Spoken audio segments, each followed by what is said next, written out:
नमस्कार, मैं हूं रोहन शर्मा। इस तस्वीर को पहले ही ध्यान से देख लीजिए। बेटी आयुषी, मां नीरज शर्मा।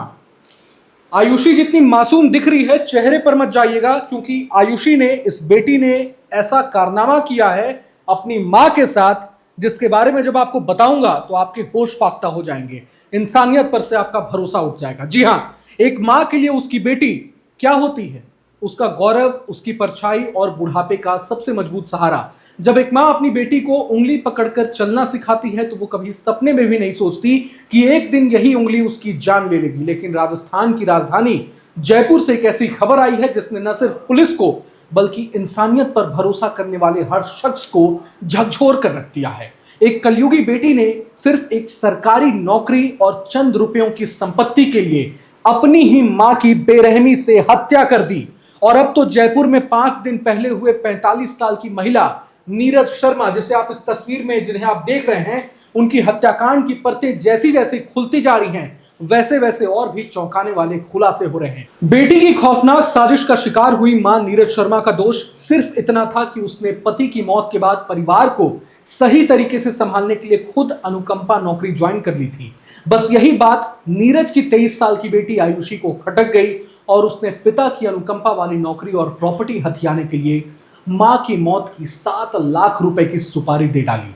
नतीजा यह है कि मां भी चली गई और न तो नौकरी मिला और न ही प्रॉपर्टी। अब तो पुलिस ने पूरी साजिश का खुलासा कर साजिशकर्ता बेटी और परिवार के अन्य सदस्यों के साथ 5 आरोपियों को दबोच लिया है। 3 जुलाई को नीरज शर्मा को सफेद रंग की स्कॉर्पियो से कुचलकर मौत के घाट उतार दिया गया था। प्रथम दृष्टया तो ये हिट और रन का मामला ही माना जा रहा था, लेकिन जब नीरज शर्मा के भाई ने पुलिस को हत्या की आशंका जताते हुए रिपोर्ट दी तो पुलिस एक्टिव मोड में आ गई। मृतका के भाई राकेश कुमार शर्मा ने अपनी रिपोर्ट में बताया कि उसकी विधवा बहन को लंबे समय से टॉर्चर किया जा रहा था।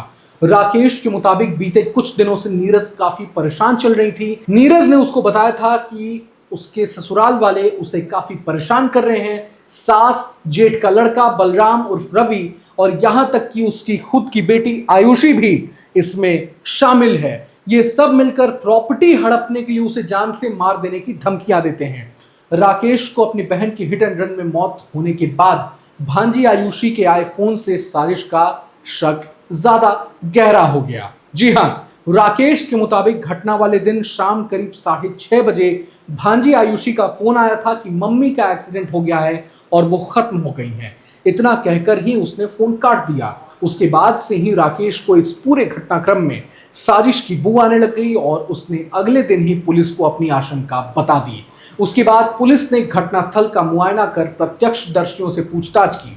पूछताछ में सामने आया कि नीरज को कुचलने वाली सफेद रंग की स्कॉर्पियो पहले ही इस इलाके में देखी गई थी।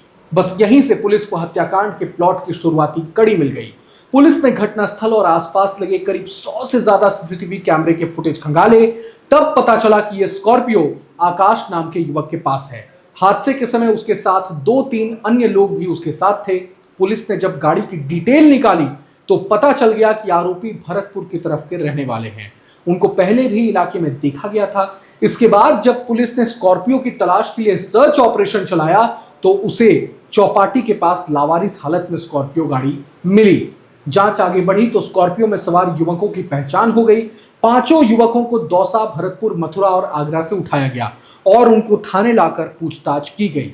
इस पर इनमें से एक आकाश ने बताया कि नीरज शर्मा को मारने के लिए हेमंत नाम के शख्स ने उसे 7 लाख रुपए की सुपारी दी थी और हेमंत ने बताया कि उसे इस काम का जिम्मा नीरज शर्मा की बेटी आयुषी, उसके ताऊ मोहन शर्मा और उसके बेटे बलराम उर्फ रवि ने दिया था। मतलब आप सोचिए, कितनी हैरान करने वाली बात है कि एक बेटी 7 लाख रुपए की सुपारी देकर किसे मरवाती है? अपनी ही मां नीरज शर्मा को, और वो भी किस लिए? पिता की नौकरी के लिए और संपत्ति के लिए। अनुकंपा पे नौकरी पाने के लिए अपनी मां को इस कलयुगी बेटी ने जान से मरवा दिया। इंसानियत पर आपका भरोसा उठ जाएगा। पुलिस ने जब नीरज की बेटी आयुषी से पूछताछ की तो उसने साजिश रचना कबूल कर लिया। उसने बताया कि पापा विजय शर्मा कोर्ट में बाबू के पद पर तैनात थे।